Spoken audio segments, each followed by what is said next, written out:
అది సమాప్తమైన దాంట్లోకి నెక్స్ట్ ఒక వాక్యంలోకి మనం వెళ్దాం.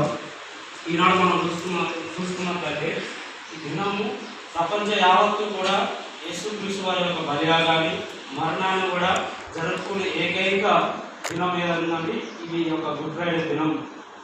మనం చూసుకున్నట్లయితే ప్రాంతాలు వేరైనా ఓకేనా, భాషలు వేరైనా వాటెవర్ ఏదేమైనప్పటికీ కూడా ఈ యొక్క గుడ్ ఫ్రైడే కొంతమంది ఏం చేస్తారంటే వేరు హోలీ ఫ్రైడేగా వేరే ఒక్కొక్క భాషలో ఒక్కొక్క ప్రాంతాన్ని బట్టి పిలుచుకుంటారు అన్నమాట. వీటన్నిటిని బట్టి ఈ యొక్క భాషలను బట్టి కానీ వాటి యొక్క ఇది అధ్యయనాల గురించి తెలిపేదాన్ని ఎటమాలజీ అంటారు. ఎటమాలజీ అయితే ఈ ఎటమాలజీ ప్రకారము క్లౌజ్ హోలీ అనే పదాల నుండి ఉద్భవించిందే గుడ్ ఫ్రైడే. కాబట్టి ఒక గుడ్ ఫ్రైడే అనే మాటకి వాటి నుండి ఒక ఉద్భవించిన అనే విధంగా మనం ఇక్కడ చూసుకోవచ్చు. మొట్టమొదటిగా మనం చూసుకున్నట్లయితే ప్రభు యేసుక్రీస్తు వారు 33 సంవత్సరాలు ఈ యొక్క భూలోకంలో మానవునిగా ఒక శరీరధారిగా ఆయన జీవించారు. అసలు సిలువను కూర్చున్న యొక్క అంశాలు మనందరికీ అంటే ఏది మాటగా తెలుసు, కానీ ఆ యొక్క శిలువ గురించిన ఆ యొక్క అంటే ముళ్ళ కిరీటం కానీ ఆ యొక్క శిలువ బరువు కానీ అది ఎంత పొడి ఉంటుంది అంతా అనేది మనకు తెలుసా? తెలియదు. ఎంతసేపు మనం ఒక 7 మాటలు చూసుకుంటాం, అవునా కదా? ఆ యొక్క అంశాలను మీకు తెలియజేస్తానండి. ప్రభు వారు మోసిన శిలువ ఏంటంటే ఆ యొక్క శిలువ పొడవు గీత ఉంటుంది, ఓకేనా, అడ్డు గీత ఉంటుంది. పొడవు చూసుకున్నట్లయితే 15 అడుగులు, ఓకేనా. వెడల్పు చూసుకున్నట్లయితే 8 అడుగులు, బరువు 75 కిలోలు, సుమారు 8 మీటర్లు 800 మీటర్లు. సో ఆయన తలపైన మొత్తం 19 ముళ్ళు కూర్చోబడి ఉన్నాయి. 16 ముందు 3 వెనకాల. ఎన్ని ముళ్ళు కూర్చోబడినాయి? తలపైన 19 ముళ్ళు కూర్చోబడినాయి. సో యేసు ప్రభు వారి వీపుపై మాత్రము 150 లోతైన గాయాలు కనిపిస్తాయి. 150 లోతైన గాయాలు కనిపిస్తాయి. మొత్తం 5480 గాయాలు కనిపిస్తాయి. అరికాల మీద లెక్క పెట్టబడలేదు. అరికాలను వదిలేసి 5480 గాయాలు కనిపిస్తాయి. మొత్తం ఎన్ని కనిపిస్తాయి? అందరు దివాళ్ళు ఉన్నారు కాబట్టి ఈ మాట మీకు తెలియజేయడం జరుగుతుంది. సో నీరసంగా ఉంటుంది ఇలా గుడ్ ఫ్రైడే కాబట్టి ఈవినింగ్ వరకు ఖచ్చితంగా అందరు ఎలా ఉండాలి? సంతోషంగా ఉండాలి. ఎందుకంటే ఈ దినం ఏంటంటే సంతోషకరమైన దినం. గుడ్ ఫ్రైడే అంటే మంచి శుక్రవారం, మనకు మంచి రోజు, ఓకేనా. ఆయన శిలువలో బలయాగం అయింది కాబట్టి మనకు ఏమొచ్చింది? నూతన జీవితాలు దేవుడు మనకు ఓకేనా. కాబట్టి మనం చూసుకున్నట్లయితే ప్రభు యేసుక్రీస్తు వారు మొత్తము 600 లీటర్లు రక్తం కాచుకున్నారు అన్నమాట. ఎన్ని లీటర్లు? 600 లీటర్ల రక్తం కాదు. సో ఇది ఓకేనా శిలువ యొక్క ఇంట్రడక్షన్. సో ఇప్పుడు వాక్యంలోకి ఏంటంటే యేసు ప్రభు వారు పలికిన శిలువలో పలికిన మాట సమాప్తమైనదని. అంటే సమాప్తం అనేది ముగింపు కూడా దానికి అర్థం వస్తుంది. ఓకేనా. గ్రీక్ భాషలో మనం చూసుకున్నట్లయితే పూర్తిగా చెల్లించను అనే మాటలు చూస్తున్నాం. ఈ యొక్క గ్రీక్ భాషలో పూర్తిగా చెల్లించడం అనేది అంటే పలికిన 7 మాటలలో ప్రభువారు పలికిన అతి చిన్న మాట ఏంటంటే ఇదే సమాప్తమైనదని. సో ఇంతవరకు 5 మాటలు మనం చూసుకున్నట్లయితే ఇంతవరకు నాకు అక్కడ పెద్దవాళ్ళే ఇప్పుడు. సో ఇప్పుడు 6 మాటలు నేను చెప్తున్నా కాబట్టి వాళ్ళకంటే నేను చాలా చిన్న. కాబట్టి ప్రభువారు పలికింది ఏంటంటే చిన్న మాట, ఓకేనా.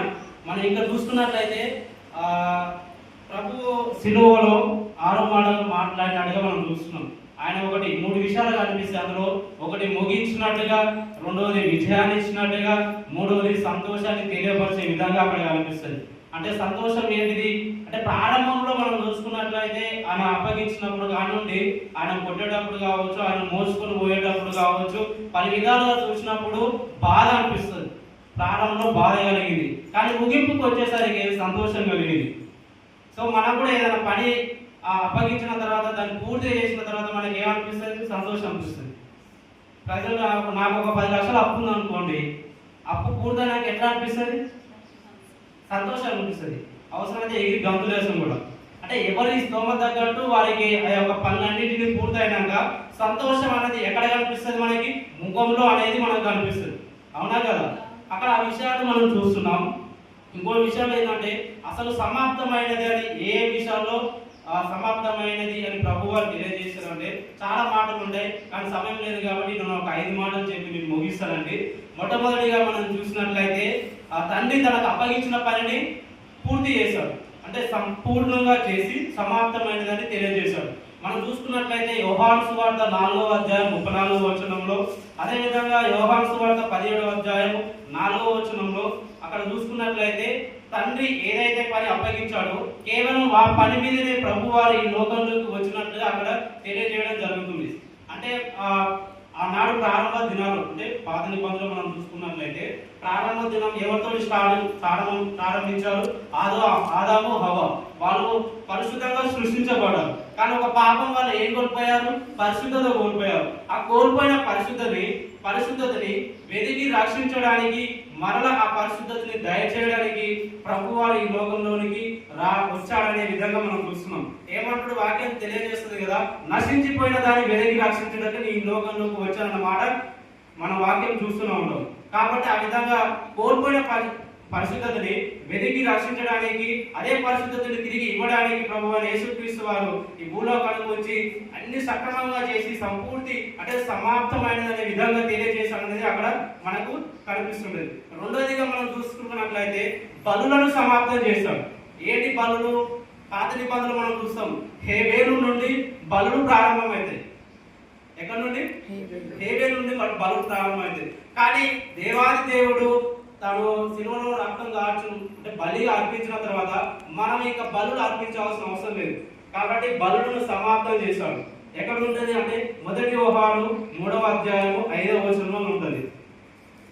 సో మనం బలులను అర్పించకుండా తానే బలిగా అర్పించబడ్డాడు, కాబట్టి ఆ బలులను సమాప్తం చేశాడు. మూడవదిగా మనం చూసుకున్నట్లయితే మరణపు ముళ్ళును విరిచేసి మరణమును సమాప్తి చేశాడు. ఏ ముళ్ళును విరిచేశాడు? మరణపు ముళ్ళును విరిచేశాడు.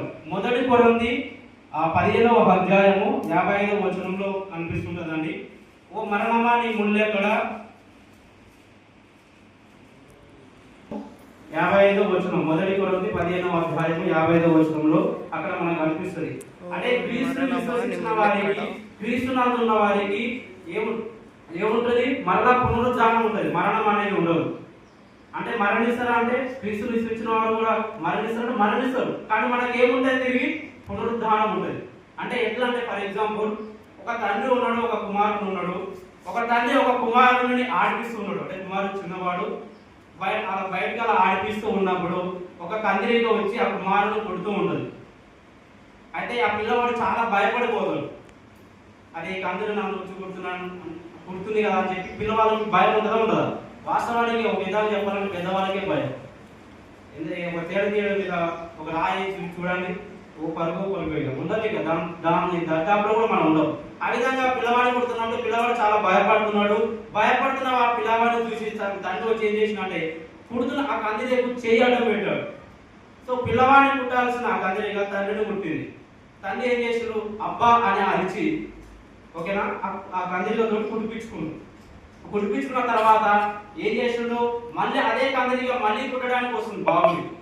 కానీ ఆ బాబు భయపడిపోతుంది. కానీ ఆ బాబుకి తండ్రి ఏం తెలియజేస్తాడు అంటే, నువ్వు ఇక భయపడాల్సిన పని లేదు.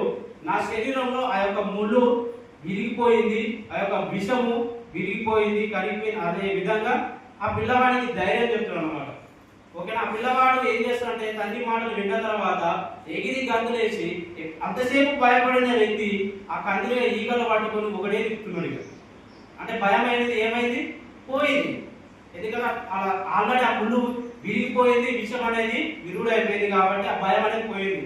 సో అదే విధంగా ప్రభువైన యేసుక్రీస్తు వారు కూడా ఒక మనందరి కొరకు, మన పాపాల కొరకు ఆయన శిలువలో మరణించాడు. కాబట్టి ఏం చేసిండు? మరణ ముళ్ళుని విధించి సమాప్తం చేశాడు. కాబట్టి అక్కడ ఏమంటుడు? సమాప్తం అనే విధంగా తెలియజేస్తున్నాడు. ఇంకొకటి మనం చూసుకున్నట్లయితే లాస్ట్ వన్గా ధర్మశాస్త్రము సమాప్తం చేశాడు. ఏంటి ఆ ధర్మశాస్త్రం అంటే? అకార్డింగ్ టు లా, అంటే ధర్మశాస్త్రం ప్రకారం మనం చూసుకున్నట్లయితే 2 లేదా 3 పెద్ద మనుషులను తీసుకొచ్చి వారిని నిలబెట్టి తప్పు చేసిన వారిపైన రాళ్లతో కొట్టి చంపిస్తారు. కానీ ప్రభు వారు ఏం తెలియజేస్తున్నారు? కొట్టాల్సింది రాళ్లతో కొట్టి చంపడం కాదు, ఒక వ్యక్తిని చంపడం కాదు, ప్రేమతో ఒక వ్యక్తిని రక్షించాలి అని చెప్పి ఆ ప్రేమామయుడు శిలువలో ఏమైండు? బలైండు. ఆ విధంగా ధర్మశాస్త్రం ఏం చేసిండు? సమాప్తం చేసిండు. కాబట్టి మనం అక్కడ చూస్తున్నాం. ఇంకా మనం చూస్తున్నట్లయితే సమాప్తమైన తర్వాత ఏం జరిగింది? మత్తయి సువార్త 20వ అధ్యాయము 50 నుంచి 52 వరకు మనం చూసుకున్నట్లయితే అంతవరకు అంటే మనం పాత నిబంధనలు చూసుకున్నట్లయితే పరిశుద్ధ స్థలము, అతి పరిశుద్ధ స్థలం అనేది రెండు ఉంటాయి. ఫర్ ఎగ్జాంపుల్ ఈ ఆవరణలో పరిశుద్ధ స్థలం అనుకో, ఈ స్టేజ్ అతి పరిశుద్ధ స్థలం అనుకోండి, ఇక్కడ ఒక తెర ఉంటుంది. ఓకేనా? ఈ తెర ఏం చేసిందంటే ఈ సమాప్తమైన దాన్ని చెప్పిన తర్వాత తల వచ్చి ఆత్మను అప్పగించిన తర్వాత ఈ యొక్క తెర మధ్యలోనికి చిరిగిపోవడం జరిగింది. అంటే ఈ పరిశుద్ధ స్థలానికి అతి పరిశుద్ధ స్థలానికి ఏమైంది? దారి అనేది ఉంది, అడ్డు కూడా లేదు. అంటే దేవునితో సహవాసం ఏర్పడడానికి, దేవుని కలుసుకోవడానికి ఆ విధంగా అనేది ఏర్పడడం జరిగింది. There is no anyone, there is no mediator. అక్కడ మధ్యవర్తి అనేది లేదు. డైరెక్ట్ దేవుని కలుసుకోవచ్చు. దేవునితో సహవాసం ఆ విధంగా ఏర్పడే విధంగా ఆయన ఏం చేస్తున్న ధర్మశాస్త్రం అంతటిని కొట్టివేసి ఆ విధంగా చేయడం జరిగింది. మనం ఇంకా చూసుకున్నట్లయితే ఉదయం 9 గంటల నుంచి 12 గంటల వరకు, 12 నుంచి 3 గంటల వరకు అంటే సిలువలో ఆయన ఉండడం జరిగింది.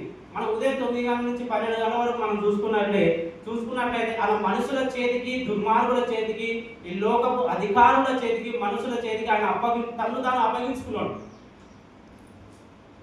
మత్తయి సువార్త 26వ అధ్యాయం 45వ వచనం, మార్కు సువార్త 14వ అధ్యాయం 41వ వచనంలో కనిపిస్తుంది.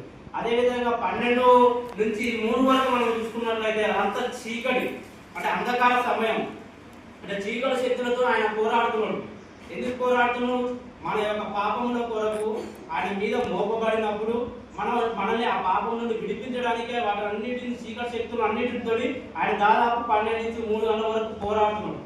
పోరాడిన తర్వాత ఏం జరిగిందంటే శ్రమ పొందడం పూర్తయిపోయింది, వెల చెల్లించడం పూర్తయిపోయింది, ఇంకొకటి ప్రయత్నం చెల్లించడం పూర్తయిపోయింది. చీకటి అనేది దేనికి సాదృశ్యం అంటే పాపానికి సాదృశ్యం, తీర్పునకు సాదృశ్యం. కాబట్టి దాని తర్వాత 3 చెప్పినా కదా, శ్రమ పొందడం, వెల చెల్లించడం, ప్రయత్నంగా చెల్లించడం అనేది పూర్తయిపోయింది. ఆయన మనల్ని వెలబెట్టి కొన్నాడు కాబట్టి ఆ యొక్క పాపం నుండి మనకి ఏం జరిగింది? విడుదల జరిగింది. జరిగిందా లేదా? జరిగింది. ఇంకా మనం చూసుకున్నట్లయితే ప్రభువైన యేసుక్రీస్తు వారు ఒక ప్రణాళిక చొప్పున ఈ లోకంలోకి రావడం జరిగింది. ఏంటి ఆ ప్రణాళిక అనేది?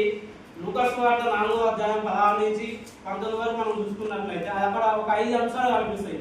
నలిగిన వారి కొరకు, గుడ్డి వారి కొరకు, నశించిపోతున్న వారి కొరకు, బాధింపబడుతున్న వారి కొరకు అట్టి ప్రణాళికతోటి ఆయన ఈ లోకంలోనికి రావడం జరిగింది. కాబట్టి మనం చూసినట్లయితే ఇంకా ఆయన సిలువలో బలియాగమై మనకు బంగారు జీవితాన్ని ఇచ్చిండు. సిలువ మనకి ఏం తెచ్చింది? విలువని తెచ్చిందా లేదా? ఈనాడు మనం ప్రతి ఒక్క క్రైస్తవులు విలువగలిగే వ్యక్తిగా జీవిస్తున్నారంటే ఆనాడు ఆయన ప్రాణం పెట్టిన విలువ. సిలువలో ప్రాణం పెట్టింది కాబట్టి ఈనాడు మనకి ఏమొచ్చింది? విలువ వచ్చింది. కాబట్టి ఇంకా మనం చూసుకున్నట్లయితే ఆయన చనిపోయాక నా జీవితాలు నూతనంగా ప్రారంభమైనవి. మన పాపాలన్నింటినీ ఆయన సిలువలో కడిగేసింది కాబట్టి ఏం చేసిండు? నూతనంగా మన జీవితాలు ప్రారంభమైనట్టుగా మనం చూస్తున్నాం. ఒక మనిషిగా మనం చూసుకున్నట్లయితే పాపపు, శాపపు, ఇంకా చీకటి జీవితము, అనారోగ్య జీవితం అంతటిని ఆయన సమాప్తం చేశాడు సిలువలో. కాబట్టి ఇంకా మనం చూసుకున్నట్లయితే మనిషి యొక్క జీవితాన్ని అంటే మనిషిలో ఏముంది? పాపం ఉంది, పుట్టుకతోటే పాపం ఉంది. ఆ పాపాన్ని ఆయన తుడిచేసి ఆ యొక్క పరలోకంలో కూడా ఆయనతో పాటు జీవించే అతి కృపను దేవుడు మనకు అనుగ్రహించుడు. కాబట్టి సమాప్తమైనది అని అక్కడ తెలియజేయడం జరిగింది. ఇంకా మనం చూసుకున్నట్లయితే ఇంకా ఇప్పటికైనా సరే మన జీవితంలో ఇంకా ఏమైనా సమాప్తం కానీ ఇంకా ఏమైనా ఉన్నట్లయితే ఇదే సరైన దినము. అంటే ఇంకా సమాప్తం చేసి ఒక నూతన దినాన్ని మనం ప్రారంభించుకున్న ఒక గొప్ప అవకాశం. కాబట్టి ఇంకా మనలో ఏమైనా సమాప్తం కానీ ఉంటే సమాప్తం చేసుకునే విధంగా మనం ఉండాలని కోరుకుంటూ నా యొక్క చిన్ని మాటలను నేను ముగిస్తున్నాను. కొద్దిగా మాటలను దేవుడు దీవించడం కాక ఇంకోటి ఏంటంటే మీకు ఒక చిన్న వీడియో చూపిస్తానండి. ఆనాడు ప్రభు వారు మనకు ఏ విధంగా సిలువలో మనం మరణం పొందిందో అనేది కొంచెం ఒక 2 నిమిషాల వీడియో చూపించి నేను క్లోజ్ చేస్తాను. ఎందుకంటే కేవలం మనము సిలువలో 7 మాటలు మనం ధ్యానిస్తాం కానీ నిజంగా ఆ యొక్క లైవ్లో ఎలా ఉంటుందో మనం ఇప్పుడు చూద్దాం.